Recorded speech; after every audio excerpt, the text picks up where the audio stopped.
Welcome back to the show, everybody. I hope you had a nice Christmas week or Hanukkah week or whatever, Boxing Day I think is a thing. So whatever week you celebrated last week, I hope you enjoyed it. I hope you got some good gifts, had some good food, are hitting the treadmill now to burn off some of that food.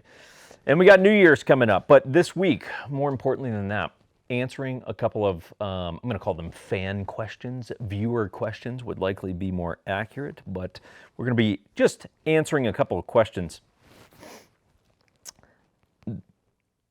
Except I lied, as it turns out. This is not a fan question. This is just my idea that I wrote down. So if you guys would ask questions, that would actually help. So ask us questions anytime, we will answer them.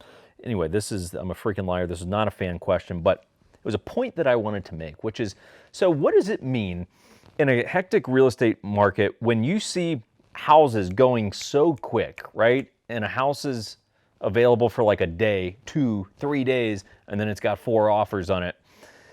That's like the norm, okay? So what does it mean when you see a house that's been for sale for a month or 2 months? What exactly does that mean here? This is going to be a very simple video. Chances are it means that something's wrong. Something's wrong with that house, guys. Okay, so you can pretty safely assume, I would say in this sort of real estate climate, now each market's going to be a little bit different, but speaking in sort of like gross generalities here, I'd say if a house has been on the market for 3 weeks and up, something's wrong. Something's wrong. Like something that makes sense. One of the first things I will do is I'll look at the location, because that's one that sometimes you can learn very quickly. Because if you click on a map and you sort of back out and you're like, oh, I get it, because it's backed up to the freeway. And not many people want to live with a freeway in their backyard, right? So that's an easy one that you can do with a very, very quick Google search, or usually even on the MLS. Something's wrong. A lot of times you can look through the photos and you can start to see what's going on there. And sometimes listing agents are pretty clever about taking good photos, and they kind of exclude some of the stuff where you're like, oh, well, that's the problem. Typically when you go look at a house in person, and if you'll figure out what the problem is quickly. If you go and you're like, so it seems okay, so what's the deal?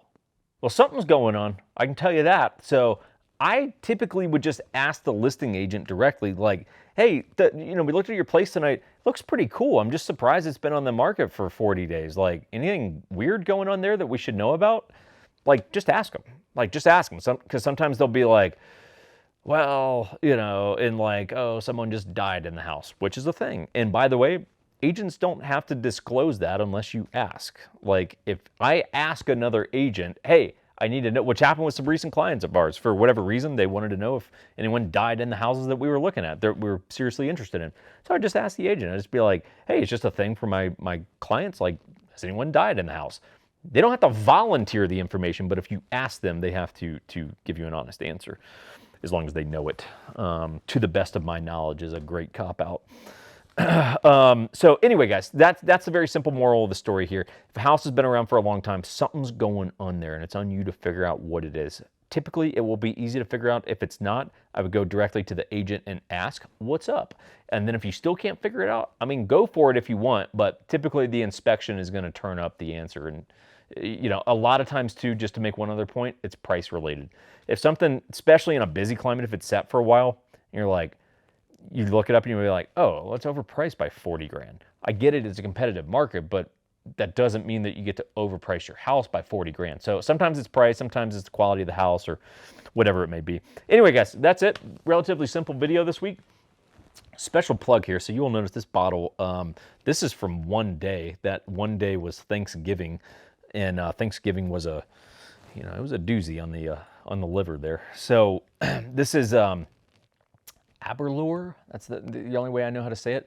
So it's a single malt Scotch, and I'm really not a Scotch guy, not because I don't like it, I just haven't gotten into it, but someone who watches our 1911 Syndicate channel was nice enough to gift this to me, and I said, well, I'll bring it to Thanksgiving. I got a hodgepodge of random individuals that I will be with for Thanksgiving, and I'm sure me and someone there will get into it, and we did indeed, and tasty. man, if you guys can ever find this in your local store or whatever, highly recommend. Really good. I think it's about a $60 bottle, so not outrageously priced, but you know, in that good bottle category where it's like most of us can get on board with a $50, $60 bottle, right? So highly recommend, like really, really highly recommend. This is fantastic stuff. I think it drinks well above its price tag, which is the best finds. When you find that perfect intersection of price and quality, where the quality actually outweighs the price a little bit. That's your pro tip.